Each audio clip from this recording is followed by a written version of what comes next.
3, nous avons à déterminer les puissances successives d'une matrice A que vous avez là sous les yeux par la méthode, par l'utilisation du binôme de Newton. Donc on va décomposer cette matrice sous forme d'une somme de deux matrices, hein, J moins 2I, donc de J plus moins 2I, deux matrices qui commutent, sinon nous n'avons pas le droit d'utiliser le binôme. Donc en préalable, je vais vous rappeler la formule du binôme pour deux matrices. Donc ici, si A et B commutent, je l'ai dit plein de fois, mais on ne sait jamais, commutent. Voilà. On a le droit de faire A plus B avec la formule du binôme, et ça nous donnera somme de k égale 0 jusqu'à n, des k parmi n, A puissance k, B puissance n moins k. Voici la formule du binôme pour les matrices. Hein. Voilà. Et c'est la même d'ailleurs si on n'a pas des matrices. Hein. Si c'est des valeurs, c'est la même chose. Voilà. Comme il y a un moment où on en a besoin. Voilà. Voilà. Alors maintenant, comment utiliser cette formule pour calculer A puissance n? Déjà, on va remarquer que si A est égal à moins 1, 1, 1, 1, moins 1, 1, 1, 1, moins 1, à ce moment-là, elle peut s'écrire sous la forme 1, 1, 1, 1, 1, 1, 1, 1, 1, moins 2 fois 1, 0, 0, 0, 1, 0, 0, 0, 1, c'est-à-dire la matrice J, on a décidé d'appeler ça J, moins 2I3.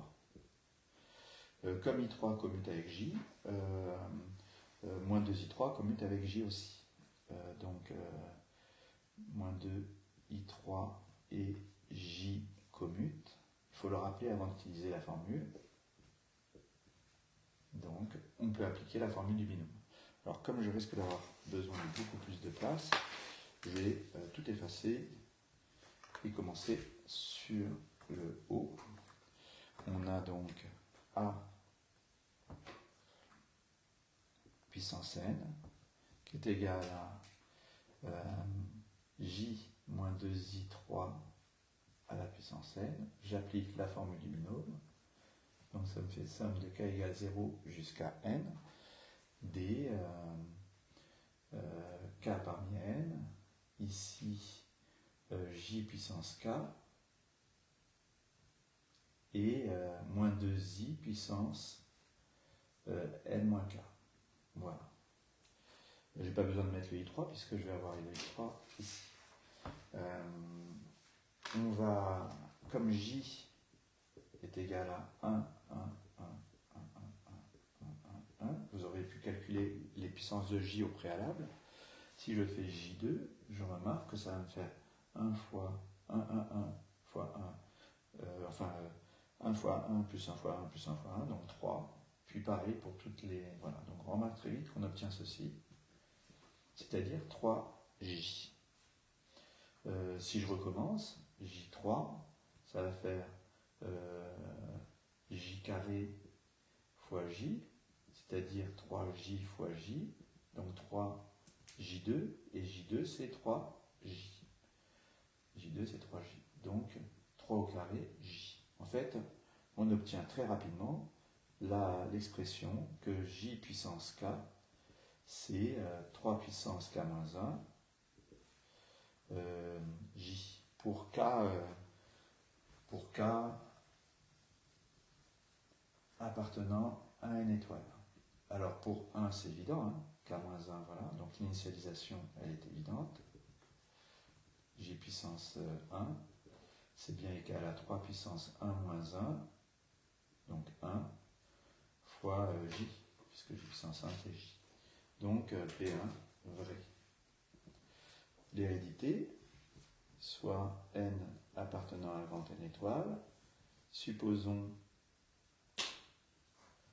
Pn vrai. À ce moment-là, si on veut calculer j puissance n plus 1, pour montrer que c'est 3 puissance n. Alors j'ai pris des k, alors je vais continuer avec des k. Voilà. Hop. Ça me fait 3 puissance k, j puissance k fois j. J puissance k, c'est par hypothèse de récurrence ceci. 3 puissance k moins 1 fois j. Et donc fois ce j là, ça j'obtiens j2. Et j2 c'est 3j. Et j'obtiens donc ce qui était attendu, 3 puissance k fois j. Donc on a montré ce résultat. Alors, on serait enclin à remplacer ici j puissance k par 3 puissance k moins 1 j. Mais faites attention, cette formule n'est valable qu'à partir du rang 1. Donc pour éviter, alors j'ai quand même marqué le résultat ici, j puissance k égale 3 puissance k moins 1 j pour k supérieur ou égal à 1. Voilà. Ça, je recopie le résultat.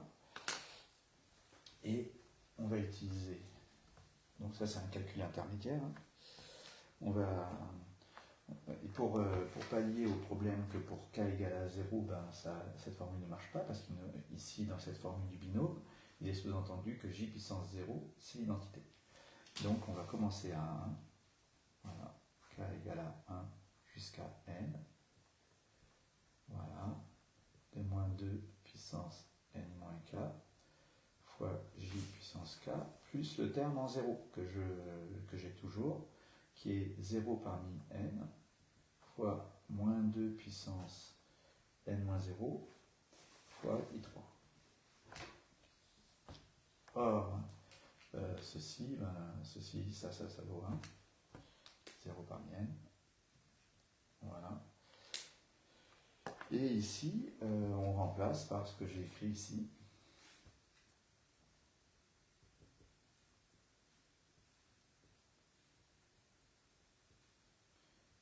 voilà, 3 puissance k moins 1 fois j. Je laisse un peu de place. Comme j ne dépend pas du paramètre k, on peut factoriser par j. Et toujours plus cette matrice-là, moins 2 puissance n, i3. Voilà. Alors, ici, une petite astuce nous fait remarquer que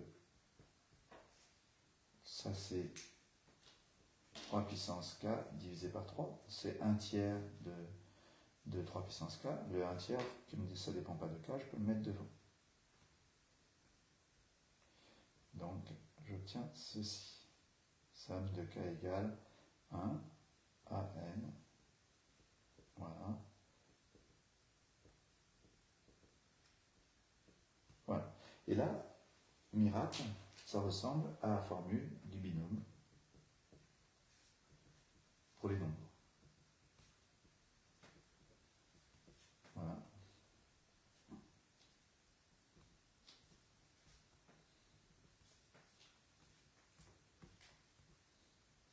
J'ai oublié le cas ici. Voilà. Avec A qui vaut moins 2 et B qui vaut 3.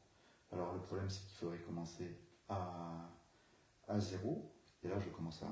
Donc comme même astuce que de là à là,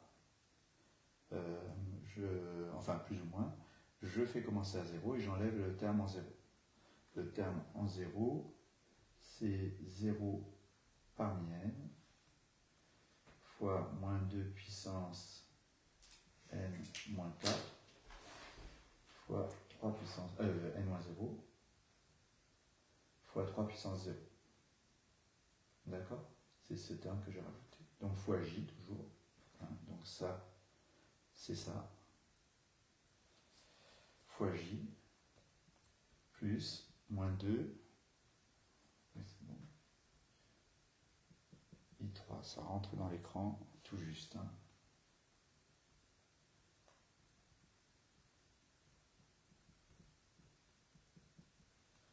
Voilà, là c'est bon. Et là, je reconnais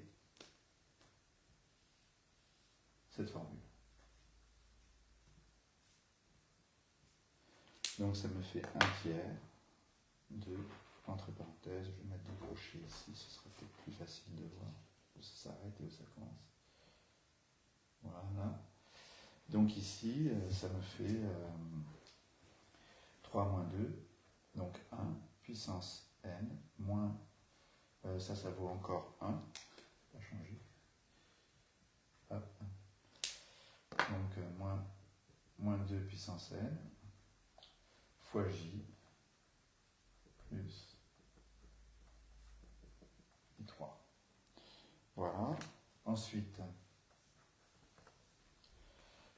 ici, j'obtiens donc 1 tiers de 1 moins 2 puissance n, j, plus moins 2 puissance n, i3.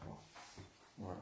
Si on vous demande d'exprimer ceci, vous êtes obligé d'écrire la totalité.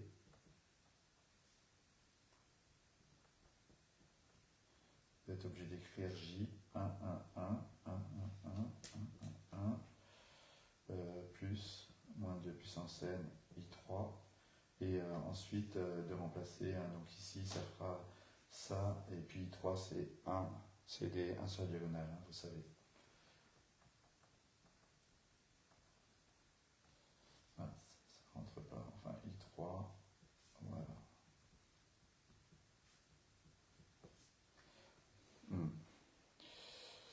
Donc on peut obtenir tous les coefficients. Voilà pour ce troisième élément.